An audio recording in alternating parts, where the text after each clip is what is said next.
Oh, wow, another video not even a month after this one? That must be a new world record. No, I'm just kind of a lazy dickhead.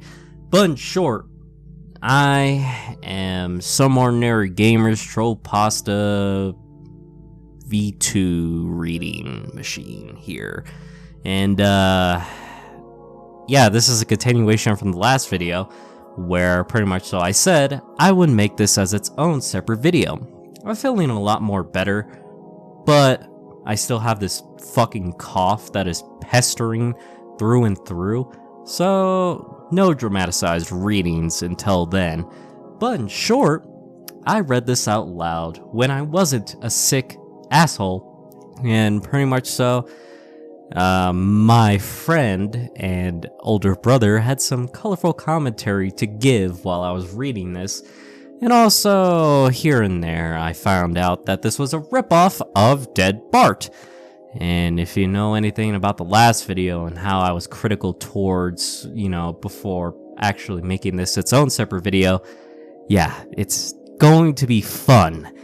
And without wasting any more of your time, I'm just glad you're here, kicking it back in my own digital hellscape of the internet, known as YouTube.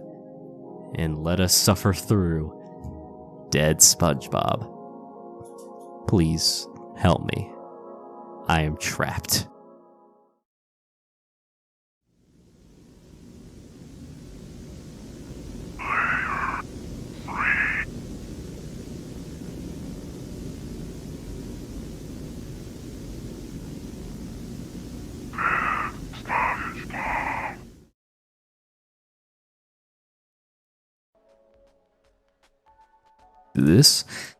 This one's called, aptly named, Dead Spongebob, and it is longer than the rest, and it was originally on GeoShay's Lost Episodes wiki.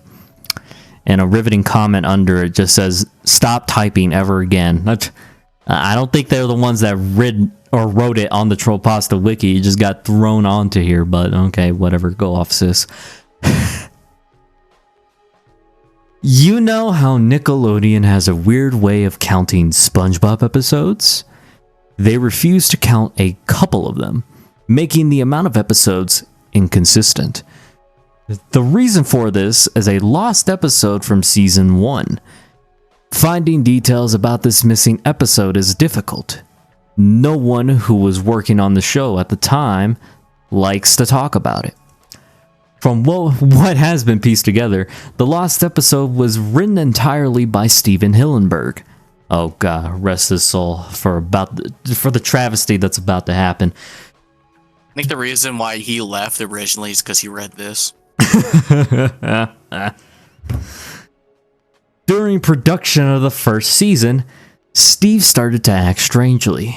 He was very quiet, seemed nervous and morbid. Mentioning this to anyone who was present results them in getting very angry, and forbidding you to ever mention it to Steve. I first heard of it at an event where Casey Alexander was speaking. Someone in the crowd asked about the episode, and Alexander simply left the stage, ending the presentation hours early. The episode's production number was 7G01. The title was Dead Spongebob. Okay, and then he repeats this.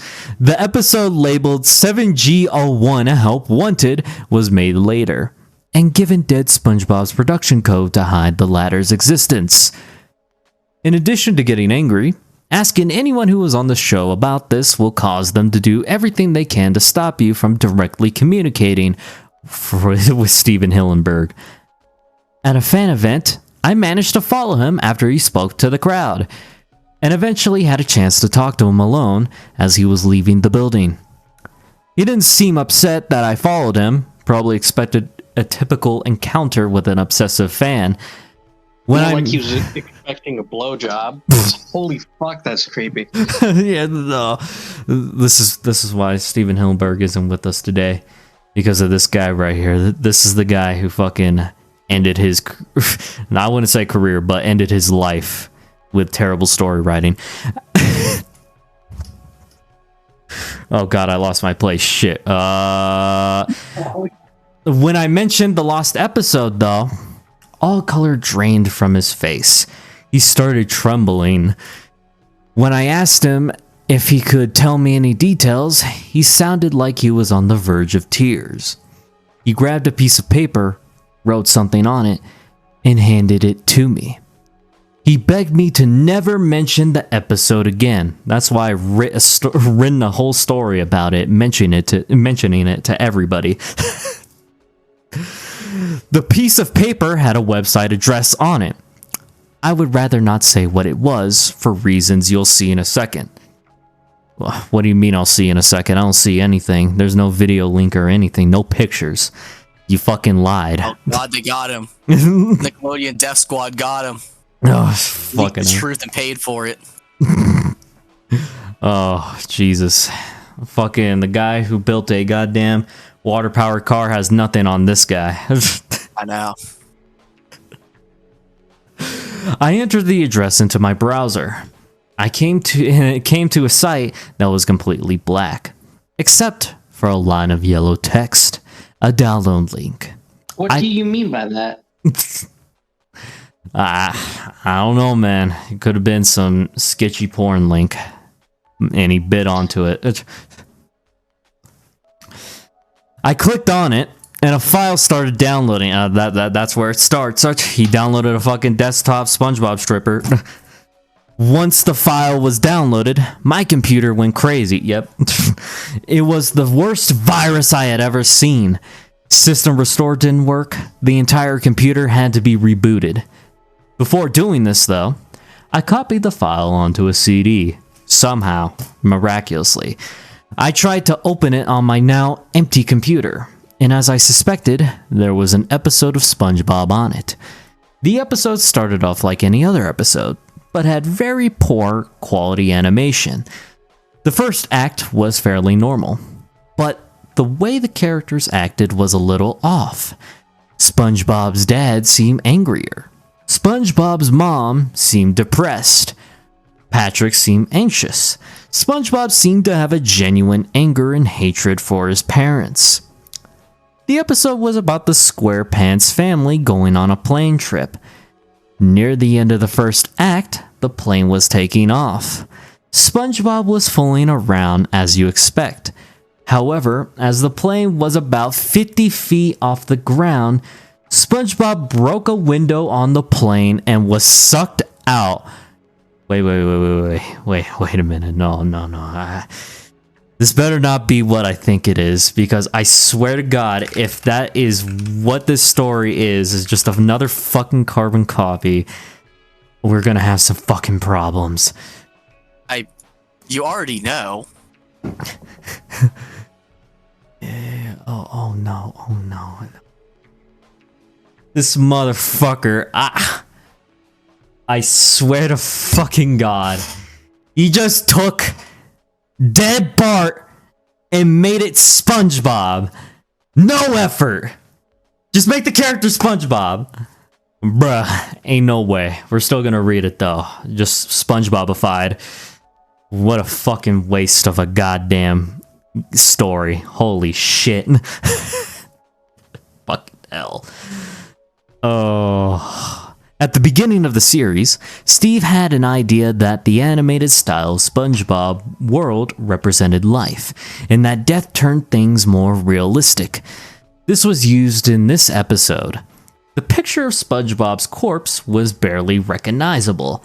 They took full advantage of it, not having to move, and made an almost photorealistic drawing of his dead body. Act 1 ended with a shot of SpongeBob's corpse. When Act 2 started, Dad, Mom, and Pat were sitting at their table crying. The crying went on and on. It got more pained and sounded more realistic, hyper-realism. Yet again, take another drink. Better acting than you would think possible. The animation started to decay even more as they cried, and you could hear murmuring in the background. The characters could barely be made out. They were stretching and blurring. They looked like deformed shadows with random bright colors thrown on them.